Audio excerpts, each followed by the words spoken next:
Our first guest is an Emmy and Academy Award-winning actress known for her performances in classics like Terms of Endearment and Steel Magnolias.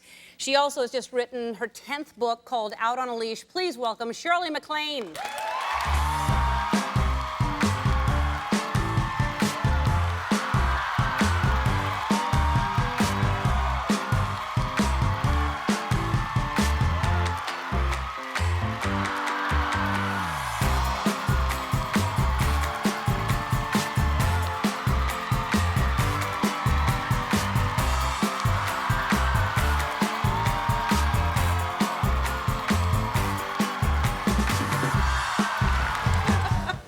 I'd get a treat too if I danced. You know. That's a good treat. Thank you. Oh, great. I have stuff too in case Terry gets bored. I have. Does Terry like other things other than? Does Terry play with toys? Terry plays with toys. Yeah.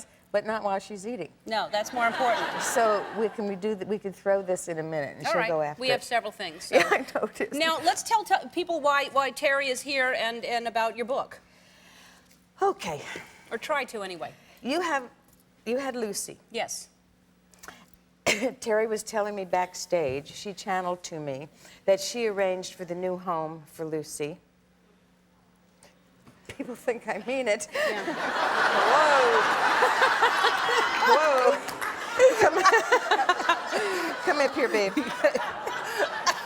You never know.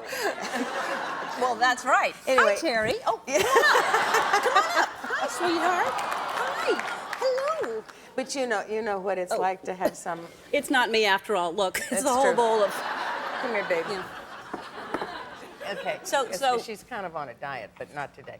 Okay, baby, you can have this and sit down.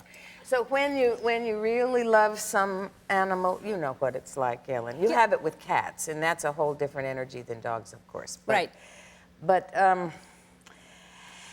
the experience for me was unlike that with a human being, because it's so unconditional, and I don't think it's really only that they have that capacity, but they teach us that we have that capacity for unconditional love. And as a result of that, you kind of fall in love with life and yourself and the whole experience of being and interrelating with another person. So that I decided to write the book because she was talking to me. And I mean, how many people here have pets?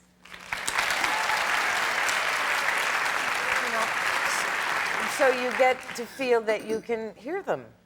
I do. I can hear her thinking, and she enters my dreams. Really. I had a few dreams where she was, where I was having a nightmare, and she's the one who woke up and literally chased the person who was causing my nightmare out of my dream. You know, they've written a lot of stuff on consciousness of people and of dogs and of animals. Rupert Sheldrake's written a lot of these books about consciousness. Now, so do you believe in this? Because the FBI and CIA supposedly, it's the bilingual where can you get Terry to bark and it'll say what Terry's thinking? I don't teach her those things. So she won't bark. Where is that Santa Claus person? She'd probably bark at that Santa Claus person. And then we could hear what she's thinking, supposedly. Possibly. But you know what she's thinking. Well, right now, she wants some steak.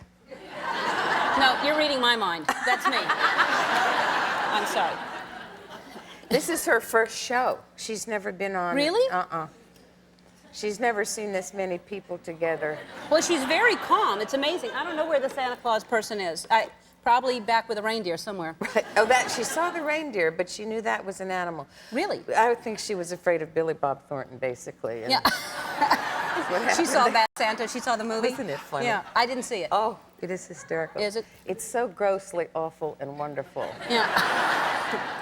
There's nothing like telling a kid to off, you know, right before Christmas Eve. Yeah. Other people have the same sentiment, obviously. These are parents, probably. Now, you have a lot of dogs. It's not, for some reason, you have 9 dogs? I have 9 dogs. I live on a ranch in New Mexico, and they're outside dogs. She's an indoor and outdoor dog. Now, aren't they jealous that she gets to go in? Well, they know she's the princess. What can they do about it, you know? And she sleeps in my bed snuggled up. The others are too big and long fur and, you know, basically monsters. But this one is my little babe. Did you get her from a puppy? Yeah, I've had her since she's 6. And Since she was 6 years old? 6 weeks. Okay. Yeah. Well, I guess you can get a dog at 6, right? Yeah, you can. Sort of like people. Well, anyway. They're not as desirable when they're older, obviously, but, you know, we go for the younger ones, but there are older ones that need to be loved, too. True. I've noticed that since I've had her. No, I got her when she was 6 weeks old and took her on an airplane, and so she's used to traveling on the airplane. And as soon as she sees me take out her little bag, you know, she goes to sleep. So I put her in the bag, and she's quite calm for a terrier. How old is she? Yes, she is. She's 4 years and 4 months. Wow. So now, but tell people really what the book is about. It's called Out on a Leash, and you wrote it, and with her. All right. What happened was I got to thinking that I was understanding her thoughts so thoroughly that I should put them down. Honestly, it was sort of like she said, "Get up and quickly talk into the tape recorder." And I talked into the tape recorder. This was the beginning of it. And I started talking like a dog, you know, and she was calling me what she calls me, which is her mistress mom. And she was saying, why does she do these things? Why doesn't she understand that she's been around a while and has to have learned more? Things like that. About you? Yeah. All right, wait a minute. We have to go to commercial, so, Terry. We're going to go to commercial. She's not even listening. We're going to be right back with Shirley MacLaine right after this. Shirley MacLaine, and Shirley was just saying that this is the first time in front of the audience. She's never heard applause and noise like this. No, or seen these kind of lights. And she's so calm. That's Helen Robinette in New York is more upset than your dog.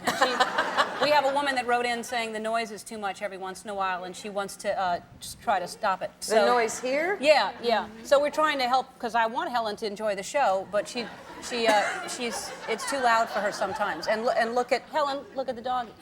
Yes, Helen. Yeah. And So people think I'm wacky. Yeah.